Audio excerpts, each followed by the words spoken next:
And now is the time to gather your real gear, which is the gear inside your head. Um, yeah.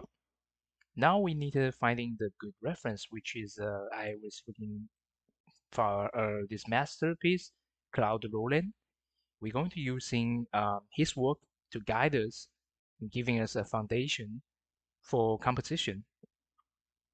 And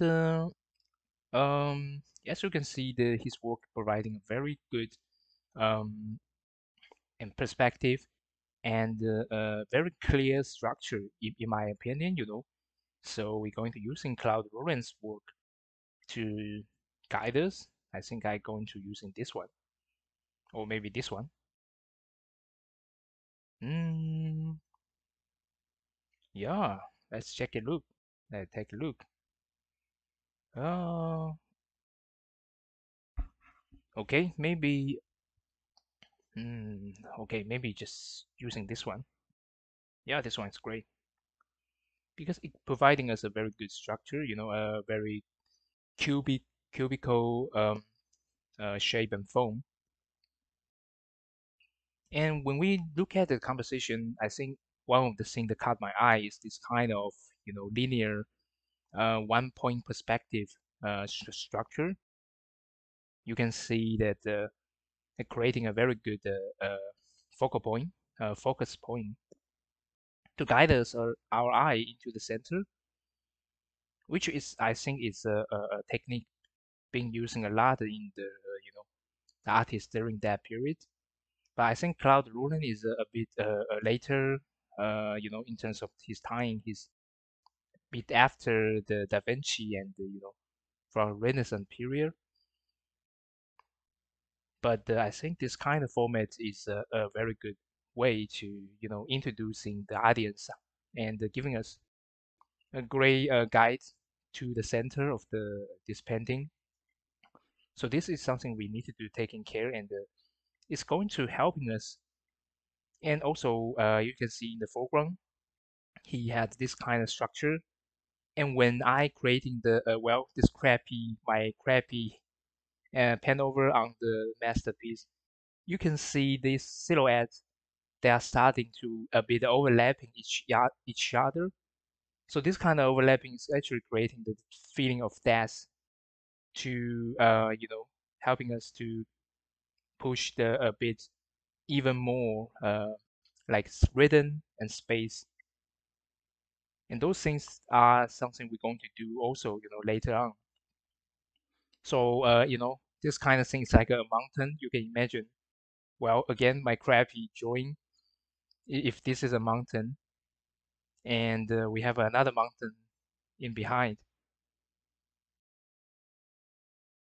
and if they overlapping each other, then we can see this kind of layering.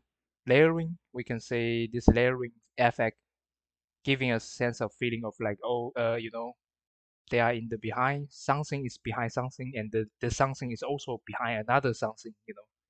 This kind of feeling is something, well, very effective way to creating the sense of depth. I think you can find this technique from many art book and tutorial grade book, and such as there's a good book from Andrew Loomis. Okay, so this is the base. I think it's going to be a base structure to guide us and giving us you know a very simple but clear idea about how to place our composition inside the Blender. Because you see, when we're using 3D, it's very easy to get overwhelming very soon because it's very easy to just adding content, adding information non-stop. So follow the simple structure is actually a way better. So I open a new file, and yeah, I didn't creating my own setup because I was lazy. I just every time just using standard setup in Blender and just and just deleted the cube inside and the camera and the lighting. Yeah, a really good way yeah, to start. And yeah, I was choosing this kit, this model, because it got a lot of good structure. It got great overall big space, and also it got very good how to say it got a great um great a very good structure similar to this one because when I see this, I feel like it is a cube on top of another cubical planning square plan. So okay, maybe let me draw from isometric view. It is easier to understanding what I'm saying. So as you can see, I was creating a cube on top of a platform, and this cube creating a very good vertical structure, well, vertical silhouette, and also it got this platform. So yeah, when we see the structure of the composition, or when we learn from master, that's something also we can do, which is looking for the basis geometry, try to simplify the information into this kind of very simple geometry. So yeah, in my eye, like I feel like okay, this is we can duplicate this inside the Blender, right? And we get freedom to control the scale and the proportion, and also most importantly, for storytelling piece, we can control the camera angle, and also we can duplicate it and creating this linear perspective composition and helping us guide our eye into the center.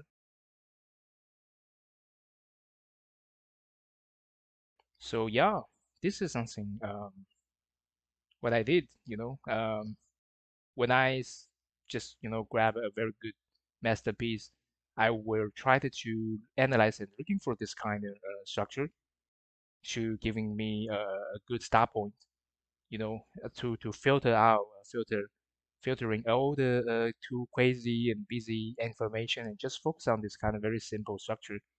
And also because we are in 3D space, it's very easy to duplicating things and moving things around. But of course, don't moving things around too much. As you can see, I only moving thing horizontally. I didn't moving thing vertically. Well, I just moving thing vertically, but well, you know what I mean.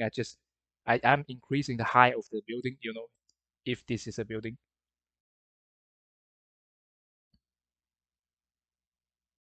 yeah, I tried to finding or just play with composition. You can do this. Once you done with your analyze and have a basis set up, it's just very easy to move things around to adjust the composition.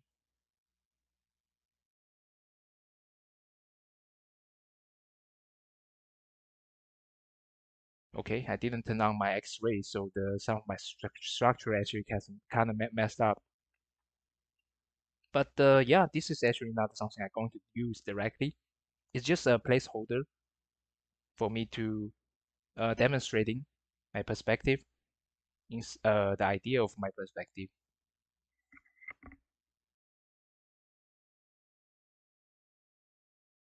And yeah, we can always go back to try to finding, uh, you know, finding the composition. As you can see, this very classical way to analyze composition, which is separate the frame space of the frame into 9 different parts, and it is very easier to finding the central point.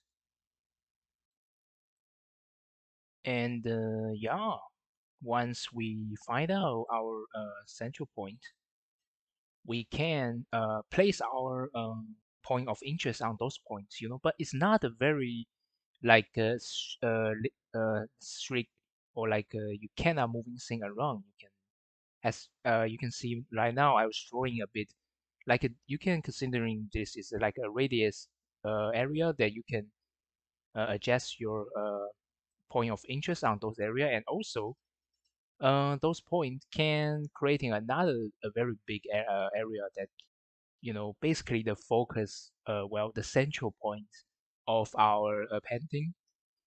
And as long as you can make sense, make sense about this area, make your picture reading very easy to read inside those areas, I think overall is you got a lot of freedom to control your your perspective. You can move things around, you can try different approach. And but of course, you can see the Roland, this piece done by Master Roland. He actually quite follow this rule, and also he plays his horizontal line into the also some part, the two of the third parts inside follow this great system. So yeah,